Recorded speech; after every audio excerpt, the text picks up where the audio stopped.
Menarik 10.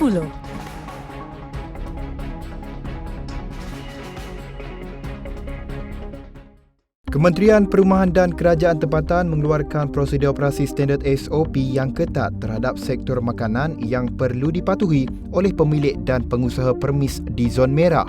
Jawatankuasa Pengurusan Bencana Negeri JPBN dalam kenyataan media memberitahu SOP tersebut berkuat kuasa mulai 8 November ini. Kata kenyataan itu lagi, pihak penguatkuasa akan mengambil tindakan tegas sekiranya terdapat mana-mana pihak yang gagal mematuhi prosedur operasi standard SOP yang telah ditetapkan. Kementerian Kesihatan Malaysia KKM mula menjalani ujian calitan COVID-19 ke atas petugas, adun dan ahli Kabinet Sarawak. Ujian calitan bermula seawal jam 8 pagi Jumaat, menyaksikan ramai adun dan ahli kabinet hadir menjalaninya secara pandu laju.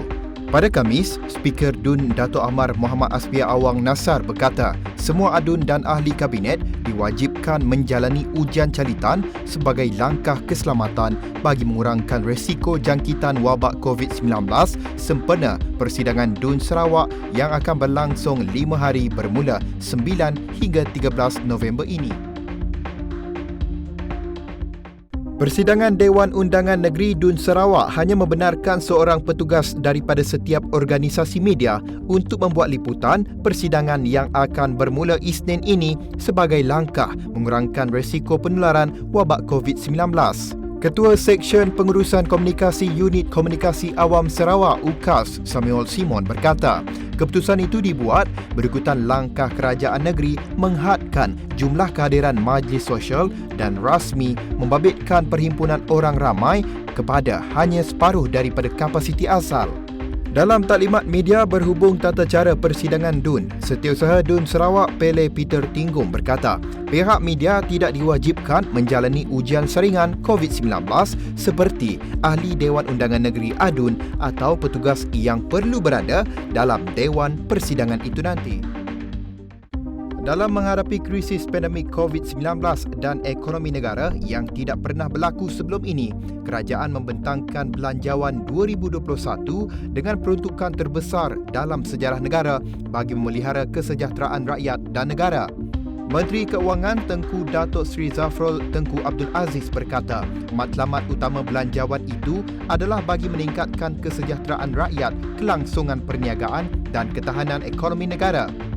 Malaysia bukan keseorangan dalam menghadapi cabaran-cabaran itu kerana dunia menghadapi krisis kesihatan sejak awal tahun ini dan masih lagi memerangi pandemik berkenaan serta krisis ekonomi terburuk sejak era The Great Depression pada sekitar tahun 1930-an.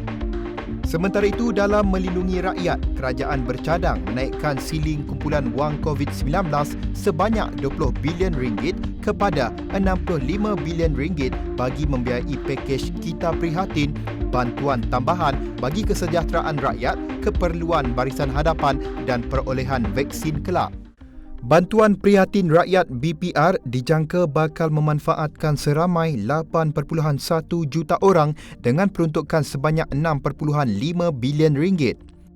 Menteri Keuangan Tengku Datuk Seri Zafrul Tengku Abdul Aziz di dalam pembentangan Belanjawan 2021 pada Jumaat memberitahu jumlah itu telah dipertingkatkan dari peruntukan 5 bilion ringgit sebelum ini di bawah Bantuan Sara Hidup BSH. Manakala bagi kumpulan isi rumah berpendapatan bulanan antara RM4,001 hingga RM5,000 akan menerima RM500 bagi yang mempunyai sehingga seorang anak dan bantuan RM750 kepada isi rumah yang mempunyai 2 orang anak atau lebih. Seterusnya, untuk individu bujang berpendapatan RM2,500 ke bawah pula akan menerima bantuan RM350 dan had umur bujang yang layak adalah 21 tahun.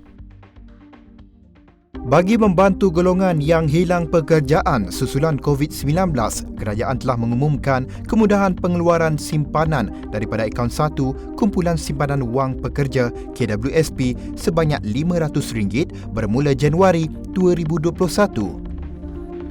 Menurut Menteri Keuangan Tengku Datuk Seri Zafrul Tengku Abdul Aziz, pengeluaran ini dijangka akan meringankan beban keuangan kepada 600,000 ahli KWSP yang terjejas. Mengambil kira kedua-dua inisiatif iLestari serta kemudahan pengeluaran akaun satu, katanya lagi, jumlah keseluruhan pengeluaran tunai adalah sehingga RM12,000. Tambahnya, keseluruhan bayaran bagi pengeluaran akaun satu pula akan melibatkan RM4 bilion. Sementara itu, kadar caruman minimum KWSP pekerja dikurangkan daripada 11% kepada 9% mulai 2021 untuk tempoh 12 bulan. Ini adalah bagi meningkatkan pendapatan boleh guna yang akan memanfaatkan pencarum KWSP dengan nilai inisiatif RM9.3 bilion. Western Digital Sdn Bhd, syarikat pengeluar peralatan storan digital terkemuka, memutuskan untuk menambah pelaburan RM2.3 bilion bagi meningkatkan kemudahan dan kapasiti pengeluaran syarikat itu di Malaysia. Perkara itu dipersetujui semasa pertemuan antara Perdana Menteri Tan Sri Muhyiddin Yassin dengan pengerusi Kumpulan Operasi Western Digital Malaysia, Datuk Dr. Syed Hussein Al-Junid pada Khamis. Ini menjadikan nilai keseluruhan pelaburan Western Digital di Malaysia adalah berjumlah hampir RM18 bilion. Pelaburan tambahan ini akan memberi manfaat ekonomi kepada negara selain membuka peluang pekerjaan kepada lebih 2,000 penduduk tempatan. Kebawah Duli Yang Maha Mulia Sri Paduka Yang di-Pertuan Agong menzahirkan ucapan tahniah kepada Zaishan Kang Zishan atas kejayaan memenangi tempat pertama dalam pertandingan Lunar Lu Challenge kategori bawah 11 tahun yang dianjurkan oleh Pentadbiran Aeronautik dan Angkasa Kebangsaan Amerika Syarikat NASA. Al-Sultan Abdullah menzahirkan rasa sukacita dan berbangga atas kejayaan Zaishan yang turut membanggakan rakyat Malaysia serta mengharumkan nama negara di persada antarabangsa. Baginda turut menzahirkan ucapan selamat maju jaya kepada Zaishan dan mendoakan kejayaan cemerlang berterusan serta terus menyumbang kepada negara. Ciptaan Zaishan Spacesuit Lunar Toilet telah menewaskan hampir 900 peserta lain dari seluruh dunia. Zaishan memenangi pertandingan tersebut dengan ciptaannya yang memudahkan angkasawan untuk membuang air sewaktu berada dalam kapal angkasa. Pertandingan Lunar Lu Challenge telah dianjurkan oleh NASA bagi merancang misi ke bulan pada 2024. Skuad Kuching FA bersedia berjuang sehingga ke keringat penghabisan dengan harapan dapat mencipta kejutan ke atas juara bertahan Johor Darul Takzim JDT pada perlawanan pembukaan Piala Malaysia di Stadium Tan Sri Hasan Yunos, Relakin pada Jumaat. Ketua Jurulatih Akira Higashima mahu pasukannya menerapkan gaya bola sepak ala Jepun dan enggan anak buahnya tewas sebelum berjuang sebaik mungkin. Turut senada dengan Higashima adalah pemain tengah dari Jepun, Yuta Suzuki, yang mahu pasukannya memberikan sedaya upaya menerusi penampilan pertama mereka dalam kejohanan bola sepak tertua negara itu. Tonggak Pertahanan Johor Darul Takzim JDT, Aidil Zafwan Abdul Razak menganggap lawan mereka, pasukan Kuching FA, mampu menjadi duri dalam daging pada aksi pusingan pertama TM Piala Malaysia pada Jumaat. Ini kerana JDT belum pernah berdepan Kuching FA yang beraksi dalam saingan Liga Premier pada musim ini dan ia sedikit sebanyak menyukarkan mereka untuk membaca corak perlawanan skuad kendalian Akira Higashiyama itu. Malah Aidil turut menyifatkan pasukan itu pastinya mempunyai kekuatan tersendiri yang mungkin tidak dijangka untuk perlawanan pada Jumaat. Tambah Aidil, dia tidak merasakan JDT di laluan yang mudah kerana sebagai pemain, mereka tidak pernah memandang rendah terhadap keupayaan lawan. Menarik 10.